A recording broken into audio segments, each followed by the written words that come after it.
बात तो बिल्कुल इसलिए सही है और मेरी समझ में ये नहीं आती कि इतना सीरियस मैटर है, हमारे देश की सुरक्षा का मामला है, हमारे देश को उन्होंने आकर यहाँ हमारे देश के तमाम नागरिकों को शहीद कर दिया और हमारे देश के प्रधानमंत्री पता नहीं कौन सी हर टाइम उसी डायलॉग बाजी में लगे रहते हैं, हर टाइम मजाक सोचती रहती है, हर टाइम डायलॉग डिलीवरी में लगे रहते हैं। अरे कम से कम इतनी तो शर्म कर लीजिए प्रधानमंत्री कि देश की सुरक्षा का, देश की आन बान शान का मामला है, देश के अभिमान का मामला है, अब तो रहने दीजिए। आपके डायलॉग से जनता तो त्रस्त हो ही चुकी है, आप लेकिन विदेशों तक इस तरीके की अगर बचकाना हरकतें करेंगे, इस तरीके की डायलॉग डिलीवरी करेंगे तो ये डायलॉग डिलीवरी हमारे देश को नीचा दिखाने के लिए काफी है आपकी। पहले से ही देश बहुत परेशानी में है, पहले से ही बेरोजगारी के लिए परेशान है, आत्महत्या कर रहे हैं। नमस्कार, स्वागत है आपका। मेरा नाम है विपिन बेबाक, मेरे साथ मेरे सहयोगी शादाब रिजवी। धन्यवाद साहब। कांग्रेस ने मंगलवार को दावा किया है कि मौजूदा समय में विभिन्न देशों के दौरे पर गए प्रतिनिधिमंडल में शामिल विपक्षी नेता सत्ता पक्ष के नेताओं की तुलना में कहीं अधिक मजबूती से दुनिया के सामने भारतीय पक्ष रख रहे हैं।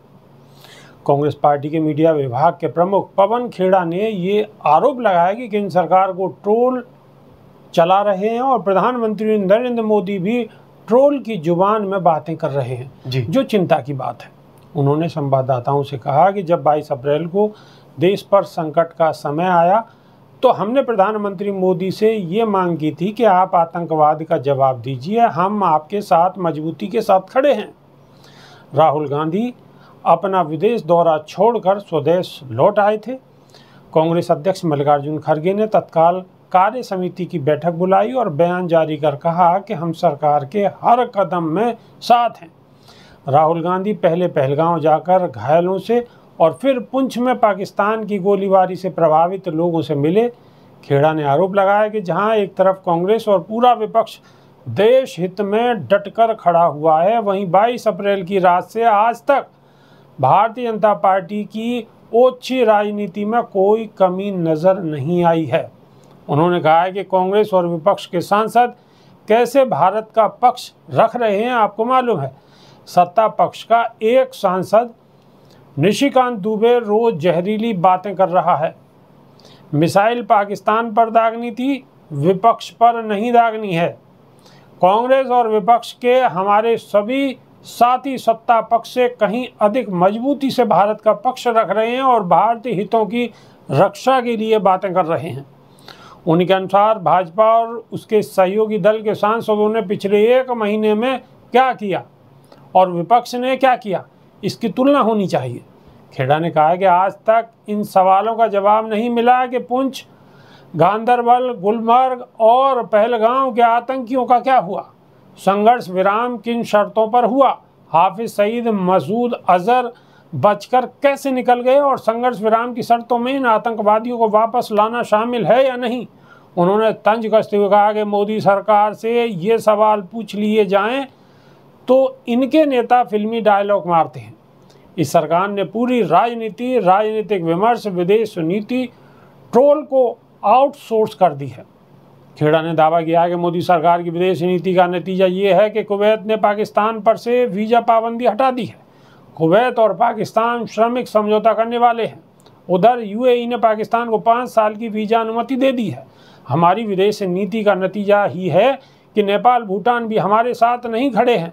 उन्होंने आरोप लगाया कि जब संकट की घड़ी में परीक्षा हुई तो मोदी सरकार बुरी तरह से विफल हो गई। शादाब रिजवी, बात तो बिल्कुल पवन खेड़ा सही कह रहे हैं। बात तो बिल्कुल इसलिए सही है और मेरी समझ में ये नहीं आती कि इतना सीरियस मैटर है, हमारे देश की सुरक्षा का मामला है, हमारे देश को उन्होंने आकर यहाँ हमारे देश के तमाम नागरिकों को शहीद कर दिया और हमारे देश के प्रधानमंत्री पता नहीं कौन सी हर टाइम उसी डायलॉग बाजी में लगे रहते हैं, हर टाइम मजाक सोचती रहती है, हर टाइम डायलॉग डिलीवरी में लगे रहते हैं। अरे कम से कम इतनी तो शर्म कर लीजिए प्रधानमंत्री कि देश की सुरक्षा का, देश की आन बान शान का मामला है, देश के अभिमान का मामला है, अब तो रहने दीजिए। आपके डायलॉग से जनता तो त्रस्त हो ही चुकी है, आप लेकिन विदेशों तक इस तरीके की अगर बचकाना हरकतें करेंगे, इस तरीके की डायलॉग डिलीवरी करेंगे तो ये डायलॉग डिलीवरी हमारे देश को नीचा दिखाने के लिए काफ़ी है आपकी। पहले से ही देश बहुत परेशानी में है, पहले से ही बेरोजगारी के लिए परेशान है, आत्महत्या कर रहे हैं, किसान आत्महत्या कर रहे हैं, प्रदर्शन पे प्रदर्शन चल रहे हैं। क्या देश को नहीं पता? क्या विदेशों तक इस बात की गूंज नहीं जा रही है कि सड़कों पर किसान उतरे हुए थे, सड़कों पर छात्र उतरे हुए हैं, सड़कों पर शिक्षक उतरे हुए हैं, सड़कों पर चिकित्सक उतरे हुए हैं। लोग अपने इलाज के लिए, जनता जो है त्रस्त है और भूखमरी के कगार पर हमारा देश कहाँ पहुँच चुका है। क्या हंगर इंडेक्स में लोगों को नहीं पता चल रहा? अब उसके अलावा इन सारे मुद्दों को अगर हमारा देश दरकिनार करके और आपके साथ खड़ा हुआ था और कह रहा था कि दुश्मन को मुंह तोड़ जवाब दीजिए, तो आपने उसके साथ भी समझौता कर लिया। और किन शर्तों पर समझौता किया ये भी नहीं पता चला।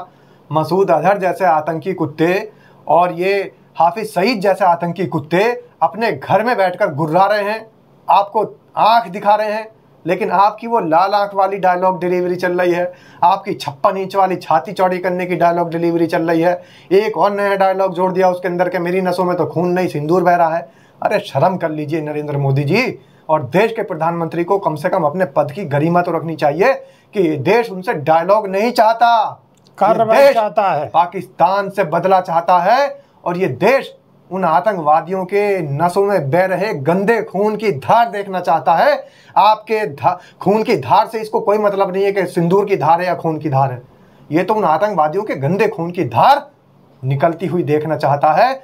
और इस सड़कों पर जहां हमारे देश के नौजवानों का, हमारे देश के बेगुनाह लोगों का खून बहा है, जो शहीद हुए हैं, उसके बदले में उन 4 आतंकवादियों के गंदे खून को बहते देखना चाहता है। इसे सिंदूर पिंदूर से, या इसे बिंदी, दामन, चोली और इसे फाउंडेशन पाउडर, इन सब चीज़ों से कोई मतलब नहीं है। मोदी जी डायलॉग डिलीवरी बंद कीजिए, उन 4 आतंकवादियों का पता बता दीजिए। बस 4 आतंकवादियों का पता, आखिर वो कहाँ हैं? ज़मीन खा गई या आसमान निकल गया? सवाल बिल्कुल वाजिब है, जवाब सरकार को देना चाहिए। क्योंकि अपनी अगर बखान करते रहोगे, माहौल को बनाते रहोगे, वो माहौल देश के लिए अच्छा नहीं है। अभी के लिए सिर्फ इतना ही। नई वीडियो में फिर रूबरू होंगे। बहुत बहुत शुक्रिया, धन्यवाद, नमस्कार। धन्यवाद साहब।